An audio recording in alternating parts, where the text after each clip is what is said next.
안녕하십니까. 이번 시간은 그리스도인과 회복 탄력성이라는 주제로 역시 오늘날 우리 사회에 많이 회자되고 있는 회복 탄력성이라는 그 개념과 그리고 우리가 견지하고 있는 이 그리스도교 신앙과의 관계에 대해 살펴보는 시간을 가지도록 하겠습니다. 자, 많은 분들이 이 회복 탄력성의 개념을 잘 알고 계실 것입니다. 회복 탄력성이란 역경과 충격, 비극과 압력, 그리고 극도의 스트레스에 대하여 부정적인 영향을 최소화하면서 성공적으로 제자리를 찾아가는 과정을 의미한다고 하는 것입니다. 어려움에 직면할 때 이 회복 탄력성이 클수록 유리하기 때문에 이 개념은 점점 더 많은 주목을 받고 있습니다. 이 그리스도교 신앙과 무관하게 어떻게 하면 긍정 심리학을 통하여 이러한 역경과 어려움이 있을 때 그 부정적 영향을 최소화하고 그 상황에서 최대한 긍정적으로 상황을 관리하면서 벗어날 수 있을까 하는 여러 가지 기술들과 또한 관련된 상황들을 이야기하는 그런 영상들이 많이 있는 것을 여러분들이 알고 계실 것입니다.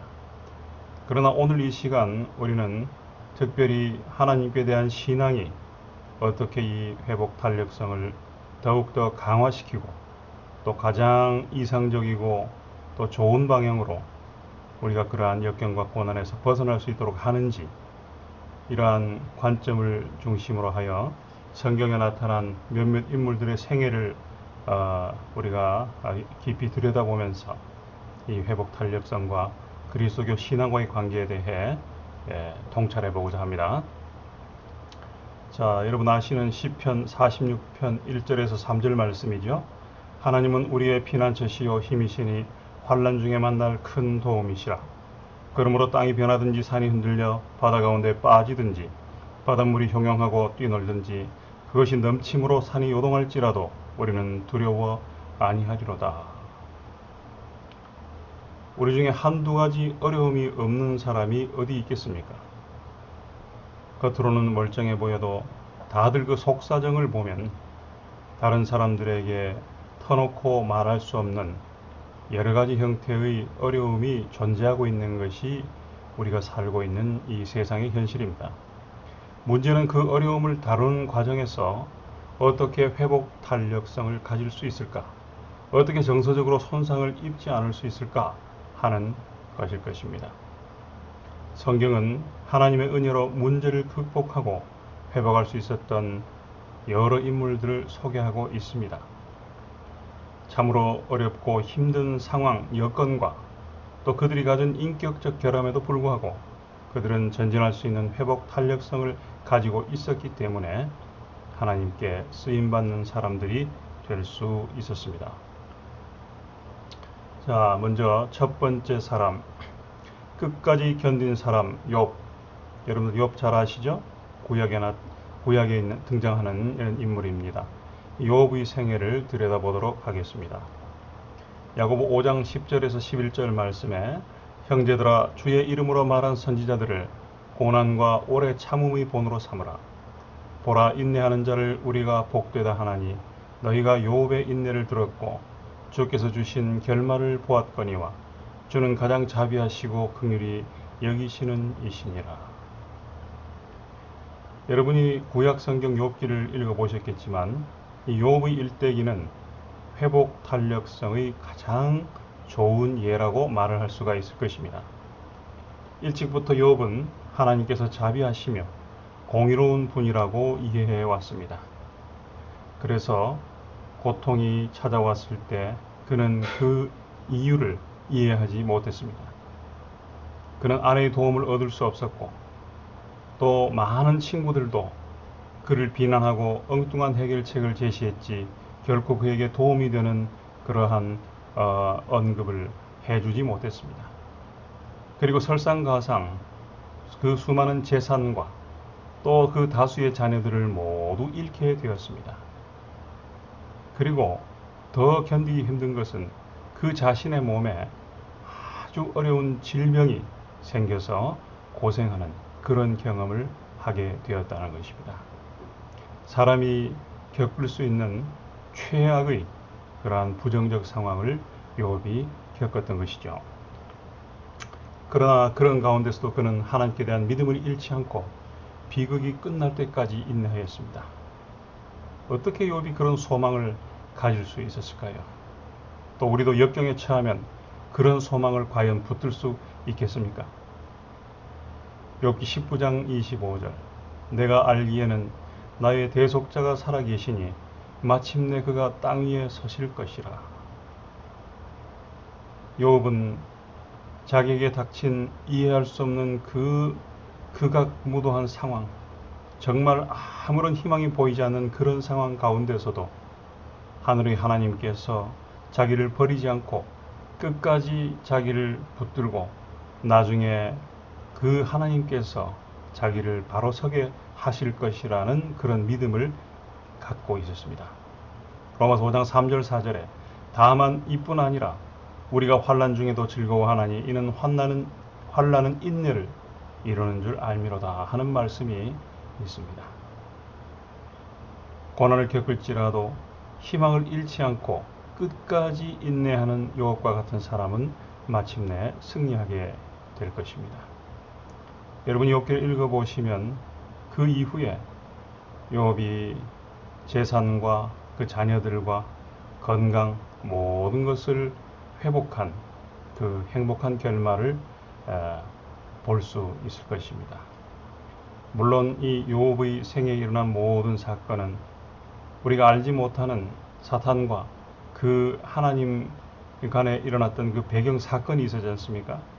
네, 그런 사건들 가운데 욥의 생애가 자리하고 있지만 욥이 그 가운데서도 그가 한 사람으로서 끝까지 하나님께 대한 그 신앙을 잃지 않고 삶에 대한 희망을 놓지 않고 참았음을 우리가 볼 수가 있습니다. 그러므로 하나님께 대한 진정한 신앙은 회복 탄력성을 유지하고 또 확장시키는 데 있어서 가장 중요한 요소가 될 수 있겠다. 특별히 그리스도인들에게는 그럴 수 있겠다 하는 힌트를 얻을 수가 있겠습니다. 자, 두 번째로는 여러분이 너무나 잘 아시는 요셉의 생애를 들여다보도록 하겠습니다. 고난의 연속인 삶이었지만 그 삶을 정말 희망과 최고의 지위가 보장되는 삶으로 역전시킨 사람, 역전의 용사, 그 바로 요셉입니다. 물론 이때 역전과 그 역전은 한자가 다르죠. 자, 창세기 37장 19절에서 28절에는 사랑하는 형제들에 의해 살해 위협을 받고 결국 노예 상인들에게 팔려가는 요셉의 모습이 나타납니다. 그리고 39장 12절에서 20절에는 보디발의 아내 때문에 억울한 누명을 쓰고 감옥에 갇히게 되는 요셉의 모습이 기록되어 있습니다. 얼마나 좌절했겠습니까? 스스로는 떳떳하다 할지라도 하나님 앞에서 떳떳하다 할지라도 얼마나 화가 나고 분했을까요? 형제에게 배신당했을 때 얼마나 그것이 괴롭고 힘들었을지 상상하기란 그리 어렵지 않을 것입니다. 그러나 요셉은 고난 중에서도 하나님을 바라보았습니다. 그가 어릴 때부터 그 아버지 야곱과 어머니 라헬로부터 배운 그 신앙을 끝까지 놓지 않고 하나님을 바라보고 소망을 가지고 살았다는 것입니다. 우리는 요셉의 생애의 그 결론을 알고 있습니다. 형제에 의해서 팔려갔지만 요셉은 오히려 진정한 회심과 하나님과의 더 친밀한 관계를 경험하게 되었습니다. 요셉은 여호와께서 자기 아버지인 야곱에게 약속하신 그 언약과 그 언약이 어떻게 성취되었는지에 대해 자세히 들었습니다. 정말 필요할 때에 하나님의 천사가 야곱을 안위하고 보호하신 그 모든 행적에 대하여 들었습니다. 그는 사람들을 위하여 구주를 준비하신 하나님의 사랑에 대해 배웠습니다. 이제 그 모든 귀한 교훈이 그의 생애 앞에 생생하게 떠올랐던 것입니다. 요셉은 자기 조상들의 하나님이 자기의 하나님이 되시리라는 것을 믿었습니다. 그리고 그것에서 그는 여호와께 자기 자신을 완전히 드리고 이스라엘의 수호자이신 하나님께서 그가 유랑하는 땅, 방랑하는 그 정말 고향에서 떨어진 낯선 그 땅에서도 그와 함께 계시기를 열렬히 기도하였습니다. 억울하게 감옥에 갇혔지만 그 경험은 자기 가족과 수많은 사람들을 구원해야 할 사명을 성취하도록 당대의 세계 최고의 제국인 그 이집트 바로의 궁전에 들어갈 수 있는 길을 열어주는 매개체가 되었습니다. 찬송하리로다. 그는 우리의 모든 환난 중에서 우리를 위로하사 우리로 하여금 하나님께 받는 위로로서 모든 환난 중에 있는 자들을 능히 위로하게 하시는 이시로다. 상황이 좋지 않더라도 좋은 결과가 나올 수 있습니까? 하나님은 우리가 불필요하게 고통당하는 것을 바라지 않으십니다. 예수님께서 우리를 위해 예배하신 그 하늘에는 눈물도 고통도 없다고 말씀 가운데 기록되어 있습니다. 그러나 그 약속이 성취될 때까지 고통은 분명 우리에게 어떤 교훈을 주는 과정임에 틀림이 없습니다.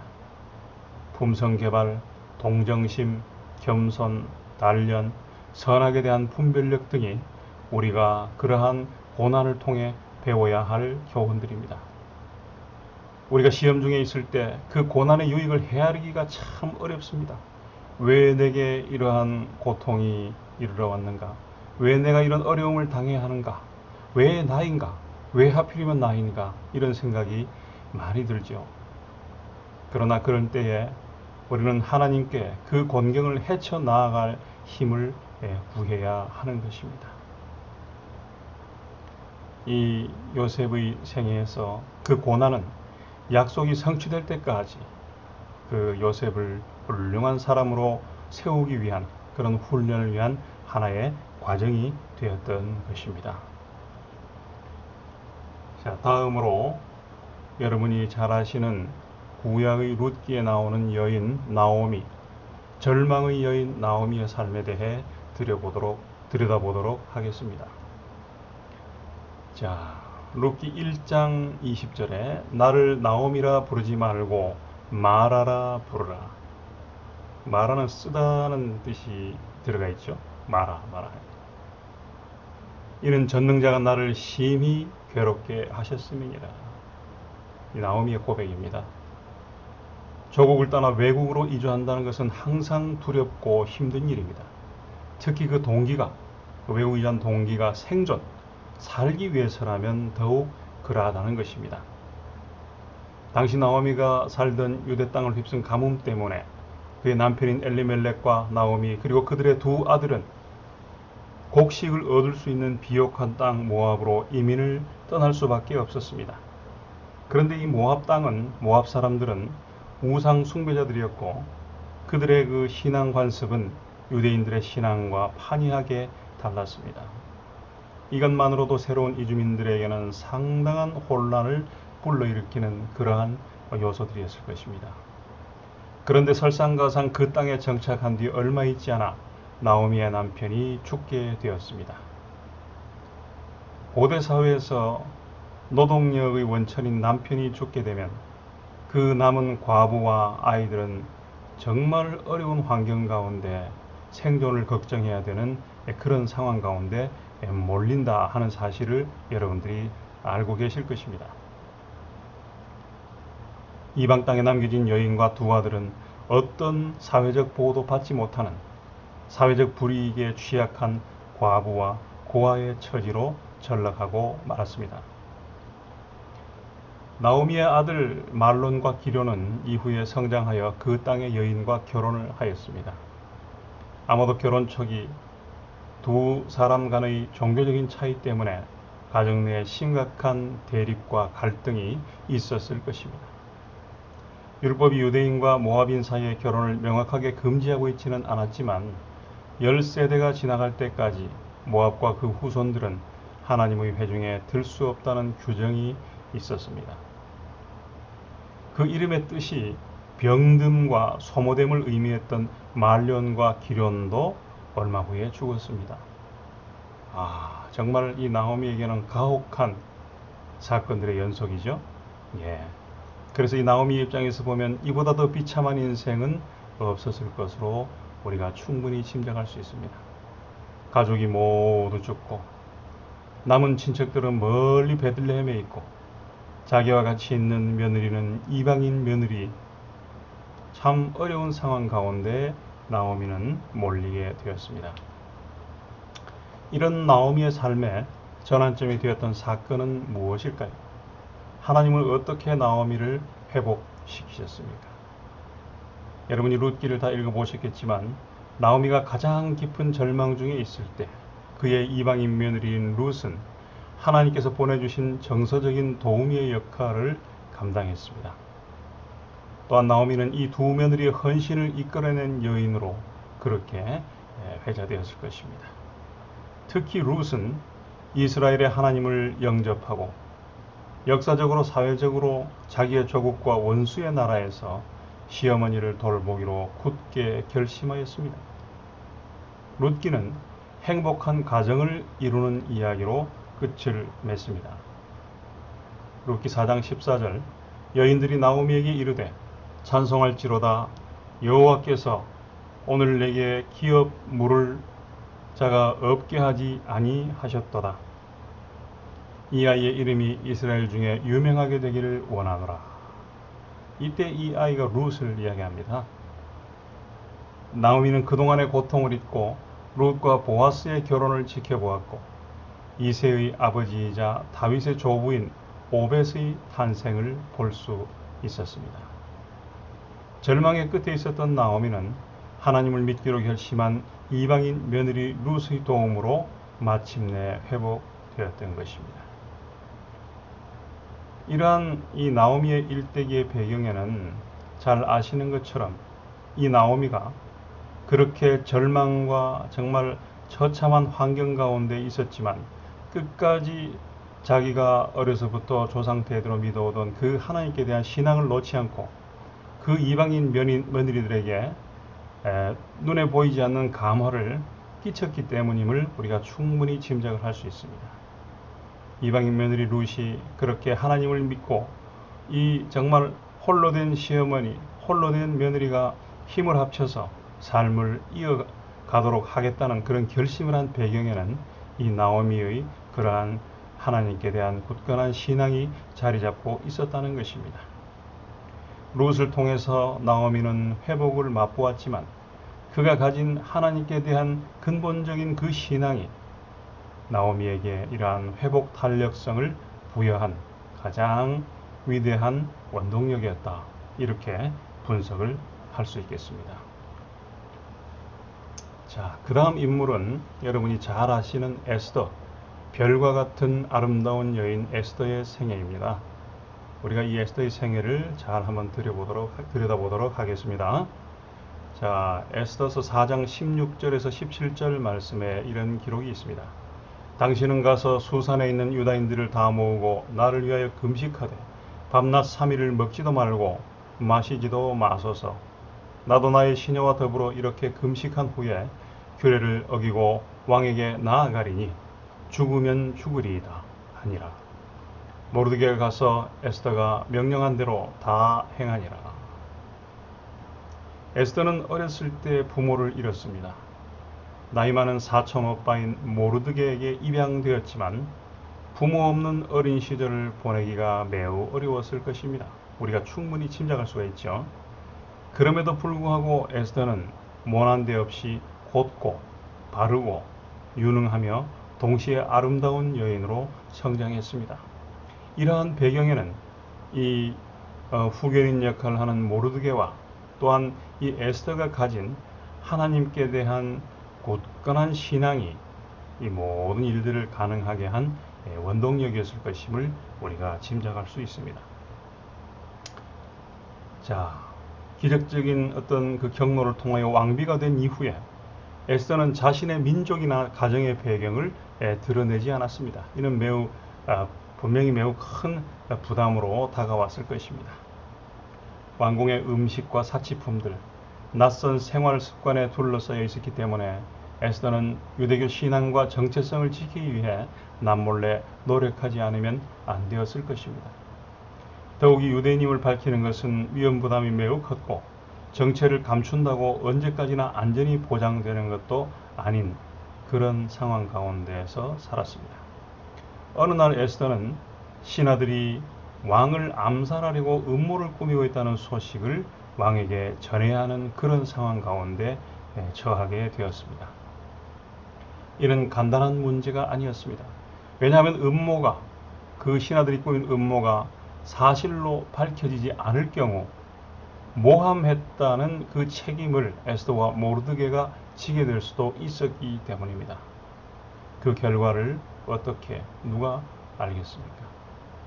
무엇보다 에스더한테는 가장 무거운 책임이 민족을 구원할 수 있는 유일한 통로로서 자기의 역할을 감당하는 것이었습니다. 모르드게는 그녀가 유대인들을 위해 중지에 나서주기를 요청했습니다. 그런데 왕 앞에 나가서 그 모든 일들을 행하는 그 과정은 목숨을 걸지 않고는 감행할 수 없는 그런 일이었습니다. 당시의 그 나라의 상황과 관습이 그랬다는 것이죠. 여러분이 구약 에스더서를 읽어보시면 자세히 이해하실 수 있을 것입니다. 그녀가 망설이자 모르드게는 그녀를 강하게 압박하였습니다. 이때 내가 만일 잠잠하여 말이 없으면 유다인은 다른 데로 말미암아 노임과 구원을 얻으려니와 너와 내 아버지 집은 멸망하리라. 네가 왕후의 자리를 얻은 것이 이때를 위함이 아닌지 누가 알겠느냐.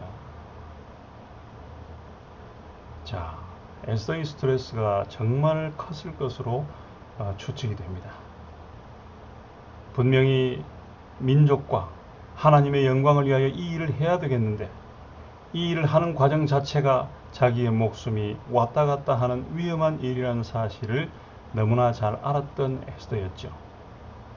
마침내 그녀는 왕 앞으로 나갔습니다. 이렇게 행동하면 죽을 가능성이 높다는 사실을 알면서도 그렇게 했습니다. 여러분이 잘 아시는 것처럼 이 당시에 이 나라에서는 왕에게 사전에 허가받지 않고 그 앞에 나아가서 어떤 행동을 한다는 것은 바로 칼에 의해 죽임을 당할 수 있는 아주 위중한 그러한 상황임을 여러분들이 알고 계실 것입니다. 당시의 관습과 그 나라의 관행이요. 그러나 이 에스더는 그런 상황을 알면서도 그렇게 왕에게 말씀을 드리기 위해 앞에 나갔습니다. 다행히 왕이 에스더가 그렇게 나와서 말을 하도록 허가를 하고 이후에 일이 잘 풀리게 된 것을 우리가 성경의 기록을 통해 알고 있습니다. 그러나 이는 젊은 여인이 감당하기에 위험한 일이었습니다. 이처럼 자신을 노출시키지 않고 신앙을 지키는 것, 그리고 다른 사람을 구원하기 위해 중지하는 일은 엄청난 중압감과 책임감이 동반된다는 사실을 알 수가 있습니다. 에스더가 정말 당시의 대제국의 왕비가 되어서 호화롭고 좋은 삶을 살았겠지만 그 내면에는 항상 이러한 중압감과 책임감과 그리고 그 신앙에 대한 열망을 감출 수 없는 그런 상황에서 생기는 그 사회와의 긴장감, 이런 것들이 삶에 점철되어 있었을 것입니다. 그러나 에스더도 자기 목숨을 버릴 그런 각오를 하고서 나갈 수 있는 그런 믿음을 가졌던 것처럼 그 에스더가 하나님과의 항상 그 깊은 관계를 유지함으로 이 모든 어려운 상황, 스트레스, 중압감, 책임감으로부터 해방이 되고 놀라운 회복 탄력성을 보여주었던 것이다 라고 우리가 결론을 내릴 수가 있겠습니다. 자, 마지막으로 여러분이 잘 아시는 바울의 삶을 들여다보도록 하겠습니다. 자족할 줄 아는 사람 바울. 자족, 스스로 만족하다고 여기고 그렇게 살아가는 삶의 양태, 그것이 자족하면서 사는 삶이죠.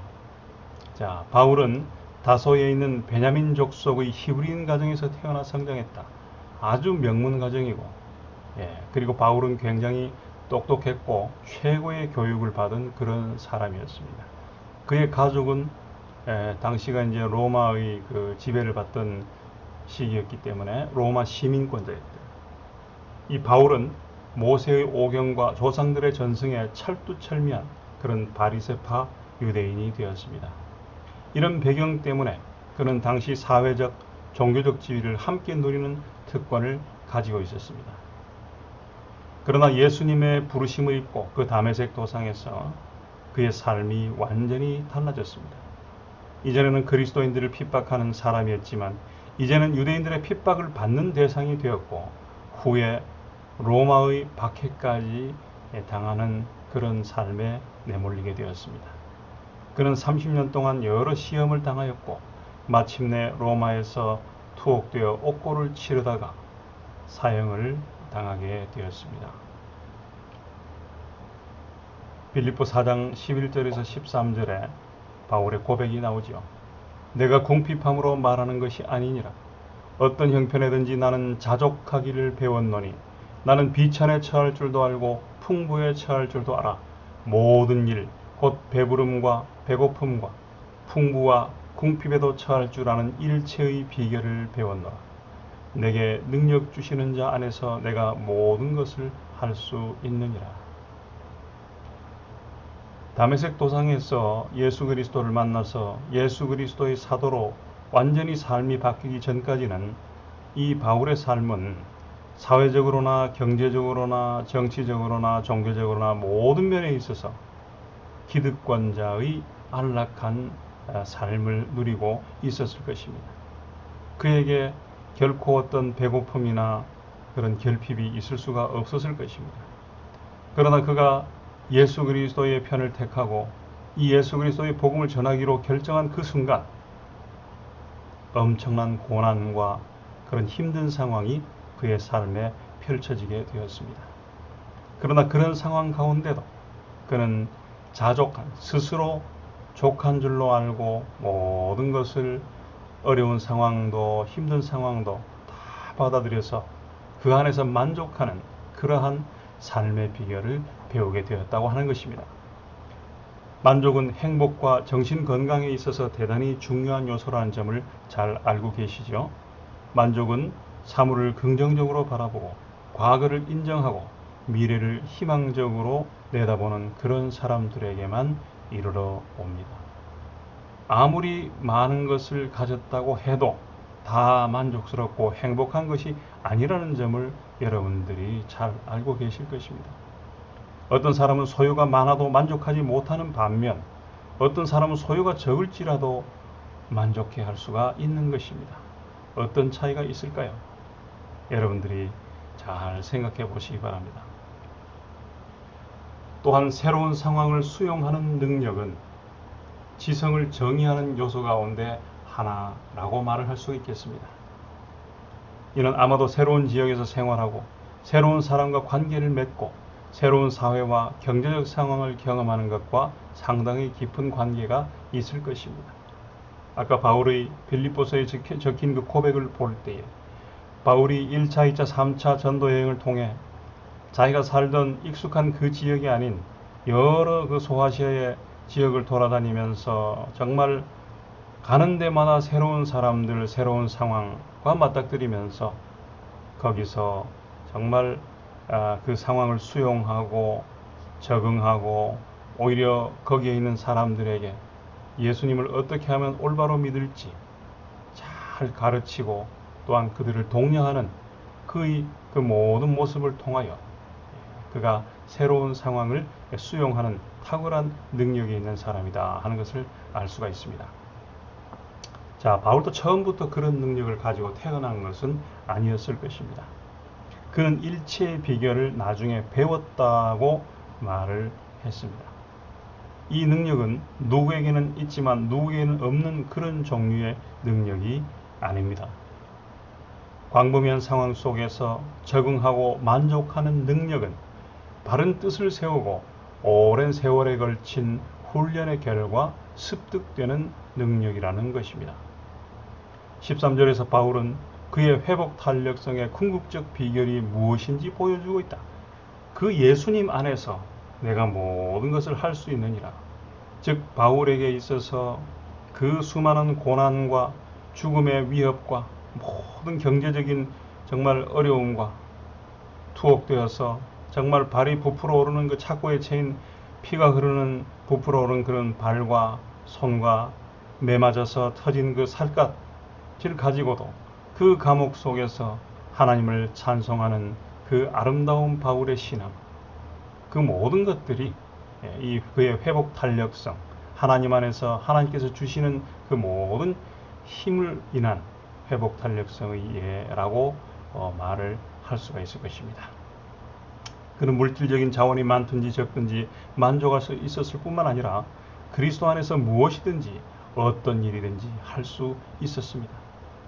수많은 역경과 시련 속에서도 바울이 행복할 수 있었던 것은 어떤 상황이든지 수용하고 적응하려고 노력함으로써 얻어진 만족감 때문이었던 것입니다. 어두움의 세력이 영혼의 주변에 모여들어 우리의 시야에서 예수님을 가려버릴 때 우리는 그 먹구름이 사라질 때까지 슬픔과 놀람으로 기다릴 수밖에 없습니다. 희망은 사라지고 절망과 공포가 우리를 사로잡는 것처럼 보입니다. 이러한 무서운 시간에 우리는 오직 속죄의 공로만을 믿고 의지하는 법을 배워야 합니다. 그리고 우리 자신의 무가치함을 느끼며 십자가에서 돌아가셨다가 부활하신 예수 그리스도의 공로에 우리 자신을 맡겨야 하는 것입니다. 이렇게 하는 한 우리는 결코 멸망당하지 않을 것입니다. 빛이 우리의 길을 비추고 있는 동안 은혜의 능력 안에서 강하게 되는 것은 그리 어려운 일이 아닙니다. 그러나 먹구름이 우리를 둘러싸므로 모든 것이 캄캄하게 보일 때 소망 중에 꾸준히 인내하는 데는 우리의 뜻을 하나님의 뜻에 맡기는 믿음과 순종이 요망됩니다. 우리 그리스도인들은 너무 빨리 낙심하고 시련이 우리에게서 떠나가도록 열렬하게 부르짖기 전에 하나님께 견딜 수 있는 인내와 이길 수 있는 은혜를 주시도록 먼저 간절히 기도해야 할 것입니다. 자, 우리가 앞에서 성경에 나타난 위대한 여러 인물들의 그 삶을 통하여 그들이 삶 가운데 나타난 그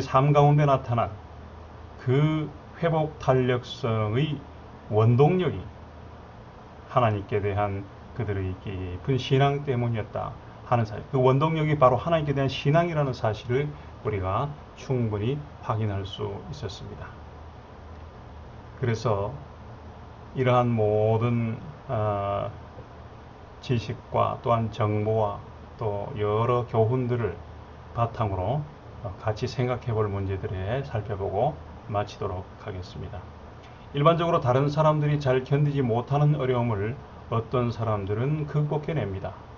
무슨 차이가 있을까요? 이 두 부류의 사람들 사이에 절대로 행복한 결말이 이를 것 같지 않은 그런 고난이나 비극이 있을 때 우리 그리스도인들은 그런 문제들을 어떻게 해석하고 바라보아야 할까요? 우리에게 지금 닥친 비극에도 불구하고 복음이 우리의 유일한 희망인 이유는 무엇이겠습니까?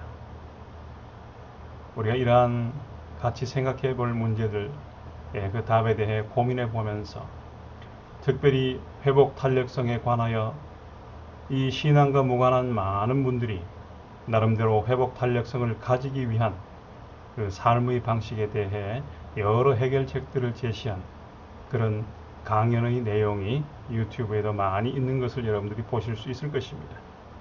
그러나 특별히 우리 그리스도인들은 우리가 가지는 회복 탄력성의 원동력이 우리가 가진 하나님께 대한 굳건한 신앙이라는 점을 명심을 하고 특별히 일이 잘 되어 나가고 또 상당히 여러 도와주는 손길이 있고 또한 우호적인 환경이 조성되었을 때 우리가 하나님의 손을 놓지 않는 것은 그리 어려운 일이 아니지만 그 요업이나 또한 나옴이나 에스더나 바울이나 요셉의 그 상황처럼 정말 주위에 아무런 도움도 없고 내가 정말 그렇게 잘못하지도 않았는데 어려움과 슬픔과 고난과 괴로움이 내 삶에 점철될 때 그때에도 우리가 하나님의 손을 놓지 않고 끝까지 믿음의 손을 놓지 않고 그분을 붙들면서 앞으로 나아가는 그런 신앙을 가질 때 그 신앙이 우리에게